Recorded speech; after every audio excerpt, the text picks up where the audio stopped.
Praise lord. ಎಲ್ಲರಿಗೂ ಶುಭ ಮುಂಜಾನೆ. ಈ ದಿನದ ದೇವರ ವಾಕ್ಯವನ್ನ ನೋಡೋಣ. ಮಾರ್ಕನು ಬರೆದಂಥ ಸುವಾರ್ತೆ 12ನೇ ಅಧ್ಯಾಯದ 31ನೆಯ ವಾಕ್ಯ.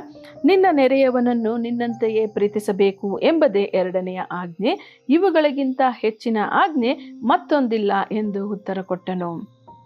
ಈ ದಿನಗಳಲ್ಲಿ ನಾವು ಯೇಸು ಕ್ರಿಸ್ತನು ಆಡಿದಂತಹ ಮಾತುಗಳನ್ನು, ಯೇಸು ಕ್ರಿಸ್ತನು ನಮ್ಮೆಲ್ಲರೊಟ್ಟಿಗೆ ಮಾತನಾಡಿದಂಥ ಮಾತುಗಳ ಕುರಿತಾಗಿ ನಾವು ದೇವರ ವಾಗ್ದಾನವನ್ನು ಕೇಳುತ್ತಿದ್ದೇವೆ, ಪ್ರಾರ್ಥನೆಯನ್ನು ಮಾಡ್ತಿದ್ದೇವೆ ಕೂಡ.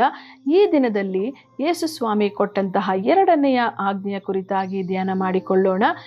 ಯೇಸು ಸ್ವಾಮಿ ಹೇಳಿದ ಹಾಗೆ ನಿನ್ನಂತೆಯೇ ನಿನ್ನ ನೆರೆಯವರನ್ನು ಪ್ರೀತಿಸು ಎಂಬುದಾಗಿ. ಸಾಮಾನ್ಯವಾಗಿ ಈ ಲೋಕದ ಜೀವಿತಗಳಲ್ಲಿ ಪ್ರೀತಿಗೆ ಬದಲಾಗಿ ಕಣ್ಣೀರು, ದುಃಖವನ್ನೇ ಕಂಡಿರುವಂತಹ ಜನರು ಅನೇಕರಿದ್ದಾರೆ.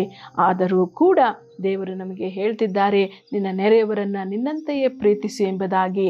ಬೇರೆಯವರು ಎಷ್ಟೇ ನೋವನ್ನು, ಕಷ್ಟಗಳನ್ನು ಕೊಟ್ಟರೂ ಕೂಡ ನಮ್ಮ ಕರ್ತನಾಗಿರುವಂತಹ ಯೇಸು ಕ್ರಿಸ್ತನು ಆತನ ಪ್ರೀತಿಯನ್ನು ನಮಗೆ ಹೆಚ್ಚಾಗಿ ಸುರಿಸುವಂಥವನಾಗಿದ್ದಾನೆ. ಪ್ರಿಯರೇ, ಆ ಪ್ರೀತಿ ನಮ್ಮ ಎಲ್ಲ ದುಃಖಗಳನ್ನು, ಎಲ್ಲ ಹೋರಾಟಗಳನ್ನು ನಾವು ಗೆದ್ದು ಜಯಿಸಿ ನಿಲ್ಲುವ ಹಾಗೆ ಮಾಡುವಂಥದ್ದಾಗಿದೆ. ಆ ಪ್ರೀತಿಯಲ್ಲಿ ನೆಲೆಗೊಂಡಿರೋಣ. ಆ ಪ್ರೀತಿಯನ್ನು ನಮ್ಮ ನೆರೆಯವರಲ್ಲಿ ಹಂಚಿಕೊಳ್ಳೋಣ, ಪ್ರೀತಿಸೋಣ. ಪ್ರಾರ್ಥನೆ ಮಾಡಿಕೊಳ್ಳೋಣ. ಸ್ತೋತ್ರ ಸ್ವಾಮಿ, ಪರಿಶುದ್ಧನಾಗಿರುವಂತಹ ದೇವರೇ, ಅಪ್ಪ, ನೀವು ಕೊಟ್ಟಂತಹ ಆಜ್ಞೆಯ ಪ್ರಕಾರವಾಗಿಯೇ ಕರ್ತನೆ ನಮ್ಮಂತೆಯೇ ಪ್ರೀತಿಸಲು ನಮಗೆ ಸಹಾಯ ಮಾಡಿ. ಅಪ್ಪ, ಮನುಷ್ಯರೆಲ್ಲರೂ ಬಲಹೀನರು ಕರ್ತನೆ, ನಾವೆಲ್ಲರೂ ಬಲಹೀನರಾಗಿದ್ದೇವೆ. ಆದರೆ ನಿನ್ನ ಬಲದಿಂದ ನಾವೆಲ್ಲವನ್ನ ಮಾಡಲಿಕ್ಕೆ ಸಾಧ್ಯ ಏಸಪ್ಪ.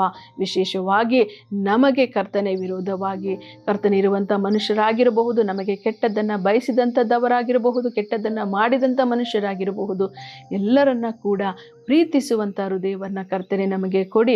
ನಿಮ್ಮ ದೈವಿಕವಾದ ಪ್ರೀತಿಯನ್ನು ನಮ್ಮೆಲ್ಲರ ಹೃದಯದಲ್ಲಿ ಸುರಿಸಬೇಕಾಗಿ ಯೇಸು ಕ್ರಿಸ್ತನ ನಾಮದಲ್ಲಿ ಪ್ರಾರ್ಥಿಸಿ ಬೇಡಿ ಹೊಂದಿದ್ದೇನೆ ಕರ್ತನೆ, ಆಮೇನ್.